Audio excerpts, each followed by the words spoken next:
So I'm going to go over my rogue skill points, my gears, and my pets in this video. Starting off with the skill points, everything in the dex, you don't want any intelligence or strength. I mean, you're just losing damage if you do that. First skill is going to be Shadow Pierce, 4 out of 5. You do not want this right here, Pierce of the 3 enemies. This messes your stuff up, you do less damage with this, and you have to charge it. No one ever charges this skill.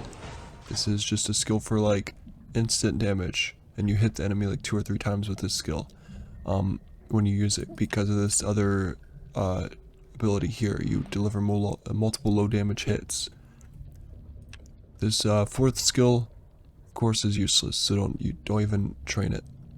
Cut the video real quick. I just want to explain why you don't use charged Shadow Pierce that sends you through multiple targets. You never use this charged at all. The other 3 you do want to charge. Like if you charge aim shot, it increases this damage by almost 2 times the amount. Razor Shield, always charge it because, I mean, it just buffs it even stronger when you use it. Nox Bolt, if you charge it and it hits enemies, it's going to do like a little green circle effect that affects other enemies, which also puts a dot on them, causing your stuff to proc faster. The next skill is going to be aim shot, of course, 5 out of 5, increase all your damage, and reduce target armor, stuff like that. Your third skill is going to be this one, 4 out of 5. Do not train the dodge, because it's really useless. Dodge caps out at 70%. By the time you're level 86, you should have over 100%. You just want the other 3. You want to cause enemies to bleed, it triggers your procs faster. Increase the duration, it gives you more damage reduction, remove all like debuffs or whatever, helps you a lot. Your fourth skill is going to be Noxus Bolt. A lot of people don't like this skill because they don't understand the point of it. It's mainly for proccing your stuff. It causes a DOT, a damage over time effect, and it procs your stuff a whole lot faster than any of these other 4 skills at the bottom here can. Like Shadow Veil. This one I would not use really unless if I'm relying on a proc, if I'm not using my skills. Say if I'm using Pisces maybe, I don't know. Shadow Storm Shot, I'd use it for Hauntlet enemies or some low level enemies that can just one shot. It just kills a mob of them. Trap is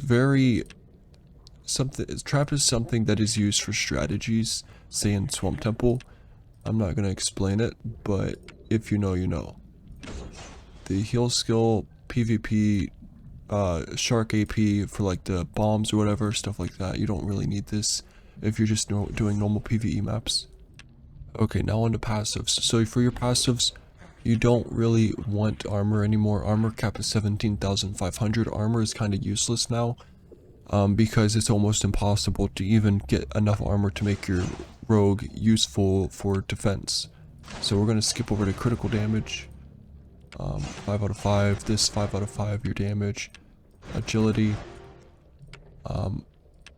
Intelligence, which is knowledge. And might, which is strength. We'll get to the rest later. For ultimates, you pick one of the 3. If you have low damage, then maybe go for refuel or something. Or this one's for Swamp Temple the herb. And then aim shot, of course, I use because I have high damage. But for masteries, you've got 32 skill points left for masteries and passive. For mastery, you want 10 out of 10 on your Razor Shield because of damage reduction.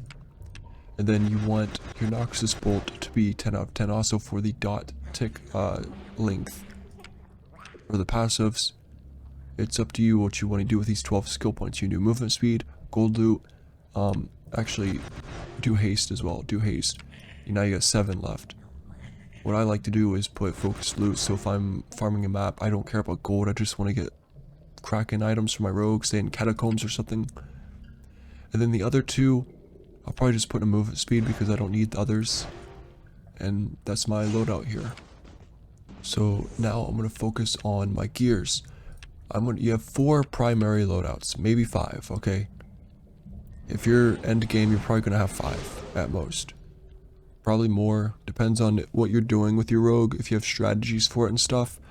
Like if you're a Kraken user, you still use Pisces for whatever reason. But mainly you're gonna need 5. So these 5 are gonna be consistent of a movement speed set, a proc loadout, damage loadout, gold loot, and then a secondary proc loadout. And I'll explain here in a second. So movement speed is basic. All of your gears have movement speed so you can move around the map faster. You see how fast I'm moving here. I don't even have speed elixirs on. You know, things like that. You just want to move around the map faster. With your speed gears, you want warrior gears if possible, so you can get that strength and health so you don't die to enemies. Your speed gear is not meant to kill stuff for you. It's just meant to get you point A to point B. So if you are going through a map, you're going to want to put like diamond jewels or even strength jewels to get your health up, your armor up, so you survive enemy hits and you don't die. The secondary loadout is your proc loadout. This loadout is going to have everything you're going to want to proc. Alright? Kraken vest, Kraken daggers, Kraken bow, Kraken belt, things like that. Secondary proc loadout. What I mean by secondary is literally if you have both Kraken dagger, Kraken bow, one loadout's for the dagger, other loadout's for the bow, still got the same stuff, vest, belt, and this stuff right here is kind of optional. Like, you don't need it, but it's nice to have. I have it as my damage stuff because it gives the most stats. So yeah, that's how the proc loadout works. Damage loadout, self-explanatory. You want to get the highest amount of dex possible. My stuff is low awakes, like I've got 5% here, I've got 7%, 4%, like my stuff is kind of low, but I'm at 3000 dex. I can get like 3500 if I would get a better vest, a better pendant, and maybe a better bracelet awake, and also a better weapon. Like 5% is kind of it's just iffy, it's not much. Everything else kind of 8% here, 8% here, artifact is 8% or 7%. So this is your damage loadout. You want to kind of use Zaris.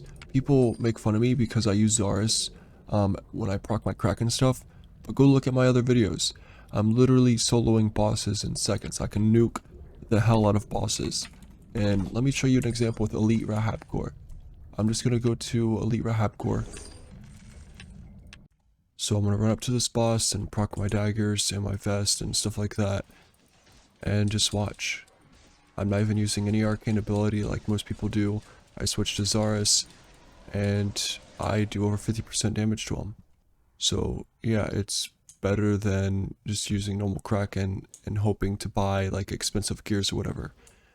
It's better to just buy Zaris, use Kraken, and switch to Zaris once you proc.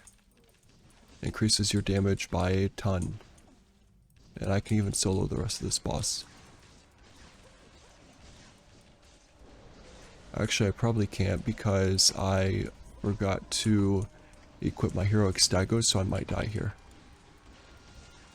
Actually, Stagos is on, so I'm good. So yeah, that easy. So I proc Zaris and proc Kraken, I go to Zaris. Fourth loadout is your gold loot. I mean, you want a Venal set, you want a gold loot artifacts, gold loot weapon. Now, I forgot to mention this. You're going to want to put gold loot on your Kraken items. I know, sounds stupid, but it's smart. Think about it. You switch to your gold loot, everyone's doing low damage, but if you have gold loot on your Kraken items, you can actually proc your stuff without the risk of switching to your proc loadout and the boss dying on you. If you have gold loot on your Kraken items, you proc them while wearing your gold loot set, so you do a couple 100,000 damage to the boss, killing it faster. You gotta think how to kill stuff fast and not risk losing gold. So next here, I'm going to talk about my pets. I have 2 primary pets I use. I kind of set these up for catacombs. I use this one to clear enemies because it reduces their damage and stuff, and I just put damage reduction pet, and I usually put heroic Stagos on this pet for catacombs because it gives me a shield. I can run through the enemies, take 0 damage, not die, proc my stuff, and kill them. Another cut here because I just forgot something, or I just noticed something while I was editing. So take a look at my pet here, okay? 25% damage reduction, non-stacking. Also, 25% damage, non-stacking elixir. I just realized this, I don't know why I did this. But if you do that in /stats, which I was just looking at, take a look. 25%. The elixir and the non-stacking pet do not stack. I'm stupid for this, but put a stacking damage reduction pet on, like Arcanite Precious or Arcanite Leveling or something like that. Precious is cheap. This is just a defense pet, so you survive. So now we go back to /stats and I scroll up again. 25% stacking, 25% non-stacking. Don't know why I didn't do that, but now I have more damage reduction. My secondary pet, of course, is 4 damage. This is for bosses. Got Frostbitten, Arcane ability, or hero, or happiness bonus. I can't speak. It gives 25% boss damage, 15% crit damage, 85 dex, 25% damage stacking. It's the best pet in the game for Rogue on happiness bonus. The Arcane ability is usually Heroic Sabra for the damage, but I'm using Heroic Stagos because when I go to do Rahab Core, for some reason people want to join, they don't have Kraken items like warriors, and they don't heal you, they just focus on the little slimes in elite mode. They'll join elite mode, and then as you're trying to kill the boss or whatever at the last phase, you die because the warrior doesn't heal you. So I use Stagos, gives me that shield, I can stay alive for the extra 15 seconds, and not die. So yeah, that's how my rogue is built. Anyways, good luck.